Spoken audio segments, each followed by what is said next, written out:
ไหว้แห่กลับมาก็มาแวะกินซาขมนี่ค่ะหลังจากไปล้างห้องน้ำมานะคะเราก็มาแวะทานซาขมนี่ที่นี่อร่อยมากแล้วก็ขายทุกวันเลยเรามาดูที่หามาปั่นแห้งก่อกันดังสุดค่ะเพียรกับเพียรมาด่าเสว่าขายอย่างเนี่ยให้พามาขายปลาซาขมเฮเนอะซาขมที่น้ำร้านนะคะจะชื่อดังมากๆเลยไปร้านไหนก็ส่วนมากก็ซาขมร้านใหญ่ๆก็มีร้านเล็กๆก็มีนะคะที่ว่าเป็นที่น้ำร้านอาหารซาขมแน่ชื่อร้านหนึ่งค่ะร้านใหญ่ๆก็มีร้านเล็กๆก็มีกุเสียงเพราะแค่ว่ามีกุเสียงขายมาถึงแล้วค่ะหลายปีอะค่ะ10 ปีไปว้านี่ค่ะพี่เขาบอกว่าขายมาประมาณ10 กว่าปีแล้วเป็นซาขมแบบดั้งเดิมเลยขายมา10 ปีไปเอานะคะทำไมกินนี่ก็จะเป็นน้ำผักขมแค้มอะไรเนาะน้ำขมก็ทำจากน้ำผักขมแค้มภาษาไทยใหญ่ภาษาไทยโมไม่แน่ใจว่าเรียกอะไรก็จะเป็น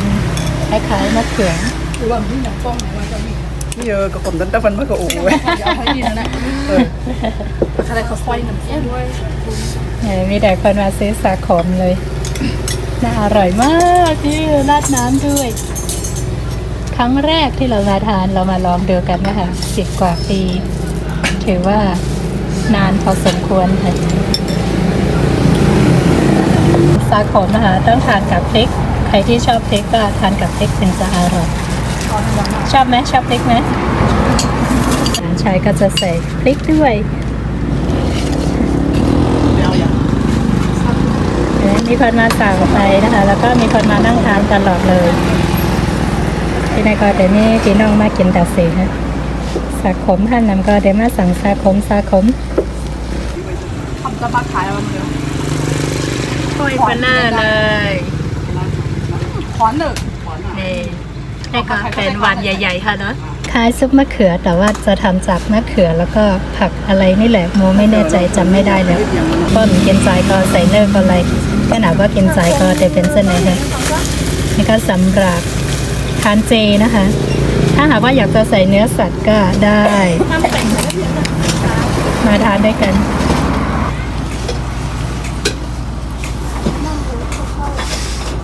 ร้านชายจะเสร็จแล้วร้านเตเปอร์ก็หนาว่าเขาจะหาเด็กกินแก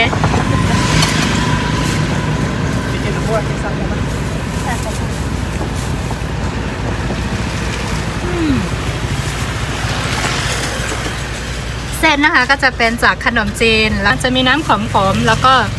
เค็มหอมอร่อยหวานมากหวานไม่ใช่หวานแบบไทยเนาะ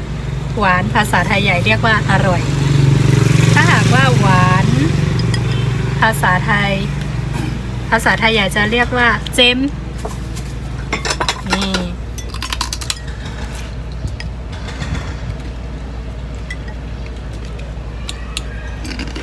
หวานเด็ดๆค่ะ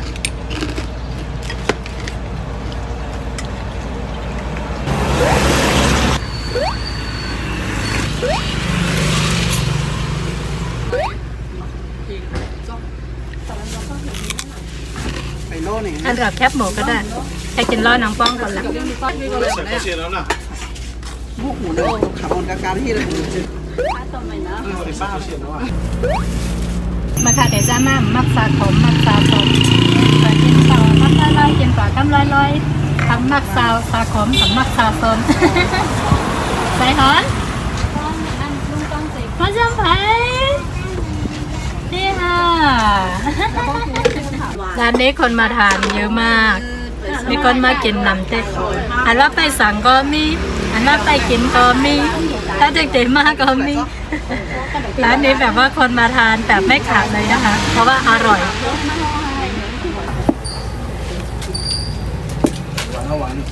ขายหอมเยอะเนอะ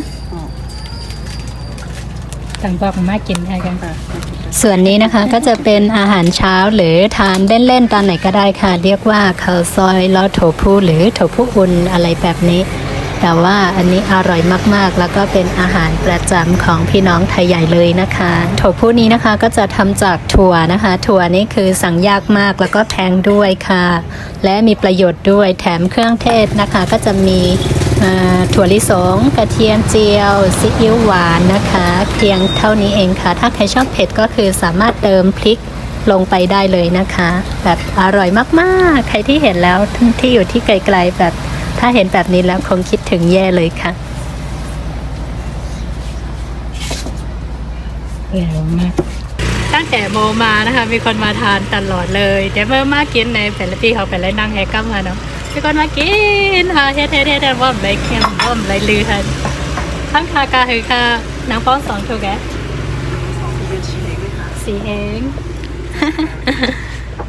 4,000 จานป้าเป็นนางหวานกาคือค่ะ เองครับ นางหวานแห้งห้าปาก ค่ะค่ะ นางหวานแห้งห้าปากน่าก็ย่อกอนางป้องงำห้าปากนะคะว่ะว่าใครมากินก็มากินอะไรค่ะนะมีเค็มตางไกค่ะ ถ้าหากว่าที่นี่นะคะจะเป็นถ้วยละ1,500 จานแต่ว่าอร่อยมากแล้วก็ถ้วยใหญ่ด้วยค่ะนางก๊อกนางหวานแห้งห้าปากย่อกอหวานใหญ่ค่ะนะร้านนะคะก็จะเป็นร้านเล็กๆแบบนี้นะคะ แต่ว่ามีคนมาทานแบบว่าไม่ขาดสายเลยค่ะร้านก็จะเป็นร้านนะคะนะจะอยู่ที่เฮียมตังนะคะปอกหยงซักที่เฮียมเฮิรนลุงเก๋นะเฮิรนลุงเก๋แกแล้วก็เนี่ยก็จะเป็นเส้นตังหลงลอยแหลมนะคะว่าที่น้ำรันค่ะเพราะพี่น้องเขาก็ถามมาก็มาแวะกินอะไรค่ะนะอร่อยมากหวานเต้ๆค่ะแล้วก็มาแวะกินสาคมแฮก็ไปถึงเฮิรนยาวไปเมื่อย้อนเบื่อเมื่อไกลค่ะกินเทิงอาล่าแฮก็ร้านเมื่อเปียดเพราะว่าโมทานช้ามากร้านก็เลยกลับก่อนใกล้ถึงแล้วใกล้ถึงบ้านแล้วซัมเดย์ถึงเฮิรนยาวบ๊ายบาย